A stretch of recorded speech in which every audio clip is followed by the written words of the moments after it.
क्यों किया जाता है? एक व्रत इसलिए किया जाता है कि हम भजन अच्छे से कर सकें। लेकिन भजन कब अच्छे से कर सकोगे?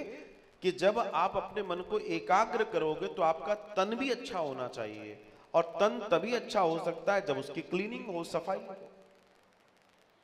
तो फलहार करने के लिए इसलिए बोला गया था कि जब आप व्रत करोगे और आप फल खाएंगे तो आपके शरीर के अंदर का जितना भी विष है, आपकी भाषा में कहूं टॉक्सिन्स, बाहर निकलेंगे आपकी बॉडी में से, तो आपका शरीर स्वस्थ होगा, निरोगी होगा, और आपका मन भजन में ज्यादा अच्छे से लगेगा और आप हमेशा स्वस्थ रहेंगे। ये भारत के व्रत का नियम था। किस लिए व्रत थे? स्वस्थ रहने के लिए। मन और शरीर दोनों स्वस्थ रहें इसलिए व्रत बनाए गए थे। और आज जिस दिन व्रत होता है उस दिन जो खाया जाता है वो सिर्फ तुम्हें बीमार करेगा, तुम्हें कभी वो फायदा नहीं दे सकता। क्यों? तुम हो चटोरे। तुम्हें लगता है व्रत का मतलब रात से ही, मतलब कल व्रत है, अभी से जीभ बोल रही है, कल का मेन्यू क्या है, मेन्यू डिजाइन हो जाता है। जिस दिन हमें सबसे कम खाना है उस दिन हम सबसे ज्यादा खा रहे हैं। फिर बीमार नहीं पड़ोगे तो क्या होगा? जिस दिन बॉडी की क्लींजिंग होनी है उस दिन हम और माल मामला उसमें भर दे रहे हैं, और गड़बड़ होगा शरीर। और तुम्हारा जो व्रत है वो तुम्हारे मन का ढकोसला है, कोई व्रत नहीं है। सुन लो, तुम्हें लग रहा है तुम बहुत बड़ा भारी काम कर रहे हो, तुम कर ही नहीं रहे हो, तुम तो भारी होने के लिए कर रहे हो। व्रत का मतलब क्या है? फल आहार। आप फल खाइए, आपके अंदर के विष बाहर निकल जाएंगे, आप हल्के हो जाओगे, आप निरोगी रहोगे, आप स्वस्थ रहोगे, आप आनंदित रहोगे। जब आपका शरीर मन स्वस्थ रहेगा तो आपका भजन बहुत अच्छे से होगा, पुष्ट होगा। यह है व्रत का मतलब। लेकिन हम क्या कर रहे हैं? पता पड़ा 13 दिन में जितना नहीं खाया उतना एक बार निपटा दिया एकादशी को। जय जय। हमको खिचड़ी भी चाहिए, हमको ये भी चाहिए, हमको ये भी चाहिए। आजकल तो न जाने क्या क्या स्पेशल एकादशी। अच्छा, उसको 11 भी कहते हैं। तो कुछ लोगों ने तो सोच लिया जब तक 11 आइटम नहीं बने तब तक व्रत कैसा? लेकिन वो व्रत नहीं है, वो सिर्फ आपके मन का धन है। कोई व्रत नहीं कर रहे आप। दूसरी बात, व्रत में अगर आप सेंधा नमक खा रहे हैं, जो कि व्रत में खाया जा सकता है, तो सेंधा नमक भी वही खा सकते हैं जो बीमार हैं, बीपी का प्रॉब्लम है। क्योंकि व्रत में अगर आप नमक लेंगे तो आपका व्रत 50% लॉस कर जाता है।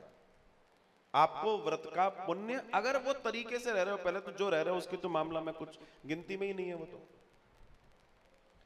तो अगर आप नमक ले रहे हैं तो आपका व्रत का जो पुण्य है वो 50% कम हो जाता है। बोलो राधे राधे। मुझे मालूम है मैं कितना ही कहकर चले जाऊं, बननी खिचड़ी है, लेकिन मैं तो कहूंगा क्योंकि आया हूं तो कुछ चीजें जो वास्तविक चीजें उन्हें जानना जरूरी है।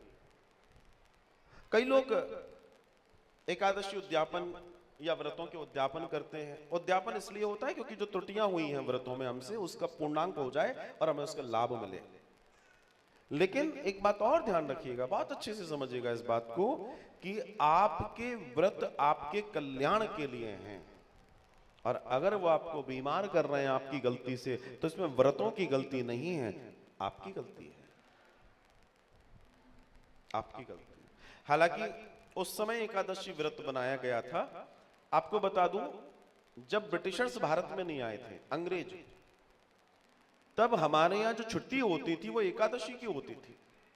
जो ग्रामीण होते थे वे एकादशी को काम पर नहीं जाते थे, छुट्टी करते थे, रात को भजन करते थे और सिर्फ फलाहार या निर्जल रहते थे, और वे स्वस्थ रहते थे। वो तो जब ब्रिटिशर्स आए, चूंकि ये रविवार को चर्च जाते थे, तो उन्होंने कहा संडे है, छुट्टी का दिन है। धीमे धीमे हमारे यहां भी वही प्रचलन आ गया। इस मामले को समझिए।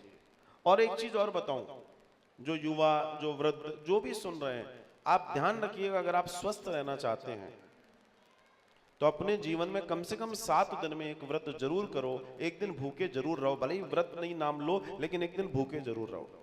आपको अगर स्वस्थ रहना है, बड़ी बीमारियों से बचे रहना है, कैंसर, डायबिटीज, ये बीमारी कभी छुएगी नहीं आपको, कभी नहीं छुएगी, गारंटी है इस बात की।